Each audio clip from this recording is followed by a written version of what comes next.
क्या आपको accounts finalise करना आता है? End to end financial statements prepare करना आती हैं जो कि ऑटोमेटेड हों एंड मोस्ट इम्पोर्टेंटली क्या आपको बुक्स क्लोज़ करना आता है? ये वो इम्पोर्टेंट स्किल्स हैं चाहे आप किसी कंपनी को जॉइन करें, ऑडिट फर्म को जॉइन करें, फ्रीलांस के थ्रू विद इन कंट्री या आउटसाइड कंट्री सर्विसेज प्रोवाइड करें, तो आपको ये स्किल्स आनी चाहिए। किन की फाइनेंशियल स्टेटमेंट्स प्रिपेयर करनी है, चाहे सोल प्रोप्राइटर हो, पार्टनरशिप हो, कंपनीज़ हो और इनमें भी आगे चाहे ट्रेडिंग बिज़नेस हो, सर्विसेज हो, मैन्युफैक्चरिंग हो, तो आपको फाइनेंशियल स्टेटमेंट्स प्रिपेयर करना आनी चाहिए। एंड मोस्ट इम्पोर्टेंटली जो लोग जॉब कर रहे हैं उनकी तरफ से क्या क्यूरीज आती हैं कि सर बुक्स को क्लोज करना सिखा दे। उसमें क्लोजिंग एंट्रीज होती हैं, डेप्रिसिएशन की, प्रोविजंस की, बिजनेस की नेचर को देखा जाए तो और एंट्रीज होती हैं और टैक्सेशन की वर्किंग होती है जिसमें करंट टैक्स, डेफर टैक्स की वर्किंग करके उन एंट्रीज को पास करके प्रॉपर बुक्स को क्लोज किया जाता है। और इंटरव्यू में भी ये क्वेश्चन काफी ज्यादा पूछा जाता है कि क्या आपको फाइनेंशियल्स बनाना आते हैं, क्या आपको बुक्स क्लोज करना आता है। तो ये वो स्किल है जो कि आपके लिए बहुत ज्यादा जरूरी है। अभी इस सेशन में हम ये समझेंगे कि अगर बुक्स को क्लोज करना है, फाइनेंशियल्स बनाने हैं, तो इसका क्या प्रोसेस है, क्या डेटा रिक्वायर करना होता है और इसका क्या तरीकाकार है कि किस तरह से आप फाइनेंशियल्स बनाएं। तो इस सेशन में आपको कंप्लीटली अंडरस्टैंडिंग हो जाएगी। तो स्टार्ट करते हैं।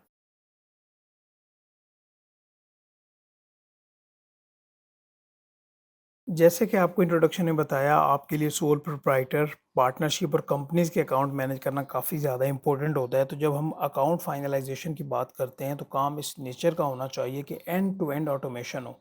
लाइक जो भी आप ट्रांजैक्शन करें उसका एंड इम्पैक्ट फाइनेंशियल स्टेटमेंट्स तक बेहतरीन तरीके से जाए। तो end to end account finalisation को मैंने 3 स्टेप्स में डिवाइड किया है और जो इसमें पहला स्टेप है वो है जी बुक कीपिंग अकाउंटिंग। तो इसमें हम एक्चुअली क्या कर रहे होते हैं, हम इसमें डे बुक प्रिपेयर कर रहे होते हैं, अकाउंटिंग वाउचर्स को एंटर कर रहे होते हैं। क्या मतलब कि जो भी ट्रांजैक्शंस होती हैं या एंट्रीज होती हैं उनको हम पास करते हैं। उसके बाद जनरल लेजर्स बनाए जाते हैं और ट्रायल बैलेंस को फाइनलाइज किया जाता है। ये पहला स्टेप काफ़ी ज़्यादा इंपॉर्टेंट होता है क्योंकि इसका इम्पैक्ट आगे फाइनेंशियल्स पे जाना होता है और अगर इसमें कोई एरर होगी तो फाइनेंशियल स्टेटमेंट सही नहीं बनेंगे। तो इसको बड़ा हमने ध्यान से काम करना होता है और इस स्टेप के रिलेटेड एक कन्फ्यूजन भी है और उसकी आंसर जो है मैं आपको लास्ट में दे रहा हूँ। तो अभी हम स्टेप 2 की तरफ बढ़ते हैं जिसमें हम स्टैंडर्ड्स को देखते हैं, IFRS, गैप्स, जो भी लोकल गाइडलाइंस होते हैं इंस्टीट्यूट की तरफ से। अकॉर्डिंगली उनके अकॉर्डिंगली हम profit and loss, balance sheet और फिर कैश फ्लोज की तरफ बढ़ते हैं। ये दोनों स्टेप्स जो हैं ऑटोमेटेड होते हैं। अभी तीसरे स्टेप की बात करते हैं जो कि आई थिंक सबसे ज़्यादा इंपॉर्टेंट है। वो किस तरह से कि हमें इसके रिलेटेड बेशुमार क्यूरीज आती हैं। सर बुक्स को क्लोज करना सिखा दें, क्लोजिंग एडजस्टमेंट्स, क्लोजिंग एंट्रीज जो हैं उसके रिलेटेड हमें समझ नहीं आ रही, प्रैक्टिकली काम किस तरह से होता है। लेकिन जब भी अक्रूवल अकाउंटिंग सिस्टम को फॉलो किया जाता है तो उसमें फिर ये वाला पॉइंट आता है कि उसमें प्रोविजंस, डेप्रिसिएशन, टैक्सेशन की वर्किंग होती है, उसकी एंट्रीज पास की जाती हैं और फिर बुक्स को क्लोज किया जाता है। तो ये वाला काम भी आपको आना चाहिए जिसमें आप बाकी क्लोजिंग एंट्रीज को भी देखते हैं और टैक्सेशन की वर्किंग को भी देखते हैं। सेल्फ असेसमेंट टैक्स है, एडवांस टैक्स, डेफर टैक्स, ये मिनिमम अल्टरनेटिव टैक्स का कॉन्सेप्ट होता है। तो ये 3 के 3 स्टेप्स आपको आने चाहिए। चलें इससे हम आगे बढ़ते हैं। ये 3 तो स्टेप हो गए और तीनों ये ऑटोमेटेड होंगे कि एक भी अगर हम एंट्री करेंगे तो उसका इम्पैक्ट एंड फाइनेंशियल तक जाएगा। हमने एक्चुअली काम किस तरह से करना होता है। लेकिन चाहे आप इंडिविजुअल की बात करें, फर्म EOP की बात करें या कंपनी की बात करें, तो सबसे पहला जो काम है वो आप बिजनेस को अंडरस्टैंड करेंगे कि बिजनेस की नेचर क्या है। सर्विसेज बिजनेस है, मैन्युफैक्चरिंग है, ट्रेडिंग बिजनेस है, किस नेचर का बिजनेस है। तो आपको हर टाइप के बिजनेस की end to end financial accounting का तरीकाकार आना चाहिए।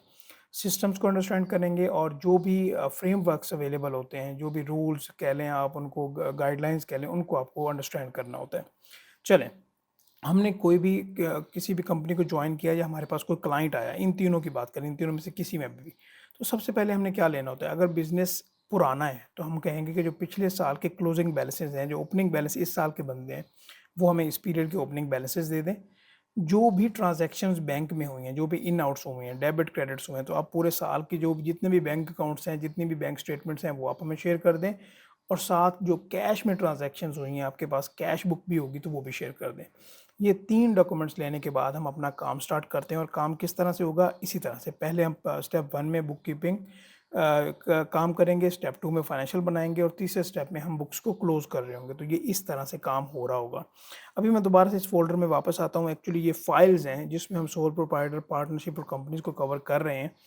अच्छा, सोल प्रोप्राइटर में एक्चुअली क्या होता है कि कोई ना गाइडलाइंस नहीं होती स्टैंडर्ड की तरफ से, उस तरह से गाइडलाइन नहीं है। तो जो इसके फाइनेंशियल्स हैं, प्रॉफिट एंड लॉस और बैलेंस शीट वगैरह, वो हम टी अकाउंट में बना लेते हैं। इसी तरह से पार्टनरशिप जो है वो भी हम टी अकाउंट में बना लेते हैं। बट कंपनीज को लेके प्रॉपर गाइडलाइंस हैं कि इसका स्ट्रक्चर क्या होना चाहिए। अच्छा, इसमें क्या है, अगर हम सोल प्रोप्राइटर या हम पार्टनरशिप की बात करें तो इसमें हम direct figure profit and loss और बैलेंस शीट में लेके आ सकते हैं।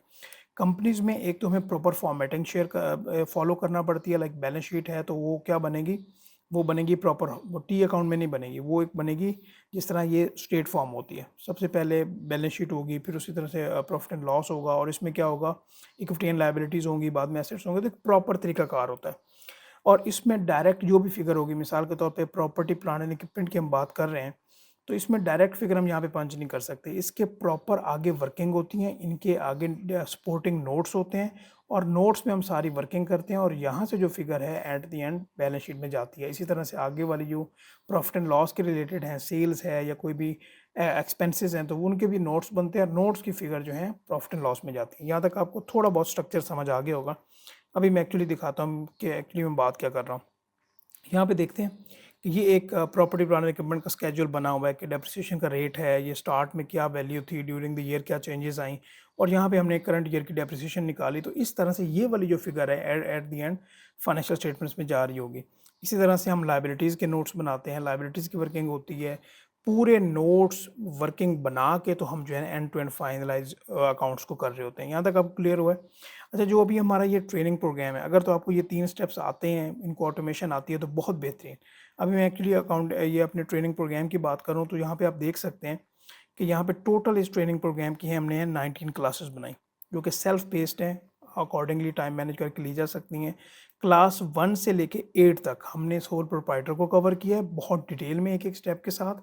आगे क्लास 9 से लेके क्लास 13 तक हमने एसोसिएशन ऑफ पर्सन या पार्टनरशिप को कवर किया है, और क्लास नंबर 14 से लेके 19 तक हमने यहाँ पे कंपनीज़ को कवर किया। और इस ट्रेनिंग प्रोग्राम में हम चाहे ट्रेडिंग, हमने केस स्टडीज़ ली हैं, ट्रेडिंग बिजनेस की, सर्विसेज बिजनेस की, मैन्युफैक्चरिंग बिजनेस की, और डिफरेंट एंगल्स इसको कवर किया है, ताकि आपको एंड टू एंड फाइनेंशियल्स बनाना आ जाए। अच्छा, यहाँ पे एक कन्फ्यूजन है, उसको मैं दूर करना चाहता हूँ। अच्छा, यहाँ पे अगर मैं अकाउंट फाइनलाइजेशन में पहले स्टेप में आऊँ ना, तो यहाँ पे आपका क्वेश्चन होना चाहिए, सर अकाउंटिंग सॉफ्टवेयर हर ऑर्गेनाइजेशन में यूज़ हो रहे होते हैं, तो ये वाला जो स्टेप है, ये तो हम सारा कहाँ पे काम कर रहे होते हैं, बुक कीपिंग कर रहे होते हैं, और उसके accordingly general ledgers, trial balance, और इवन फाइनेंशियल्स भी ऑटोमेटेड होकर बन जाती हैं। देखें प्रैक्टिकल क्या अप्रोच है। पहला स्टेप तो सारा आप अकाउंट कहाँ कहाँ पे कर रहे होते हैं, जो भी अकाउंटिंग का सॉफ्टवेयर है, वहाँ से हम ये ट्रायल बैलेंस एक्सट्रैक्ट करते हैं, और ट्रायल बैलेंस को फाइनलाइज करते हुए हम ये वाला काम सारा एक्सेल में करते हैं। और क्यों कर रहे होते हैं? क्योंकि हमने प्रॉपर नोट्स बनाने होते हैं, नोट्स से हमने वर्किंग जो है वो profit and loss, balance sheet और कैश फ्लो स्टेटमेंट में लेके जाना होती है। और इसके अलावा एक और इम्पैक्ट भी है, अगर आप इसको अंडरस्टैंड करेंगे तो आपको एंड टू एंड प्रैक्टिकली समझ आ जाएगी कि भाई स्टार्ट से लेके एंड तक किस तरह से काम होता है।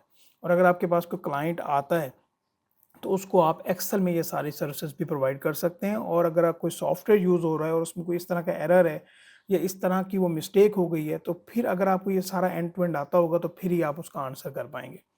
ये बात क्लियर हो गई है। तो अभी मैं उम्मीद करता हूँ कि ये वाला सारा आपको प्रोसेस भी समझ आ गया होगा, और जो हमारे ट्रेनिंग प्रोग्राम में जो डिटेल्स हैं वो भी समझ आ गई होंगी, और इसमें जो फर्दर हम अपडेट्स करेंगे आने वाले टाइम में, वो भी आपको अकॉर्डिंगली मिलती जाएंगी।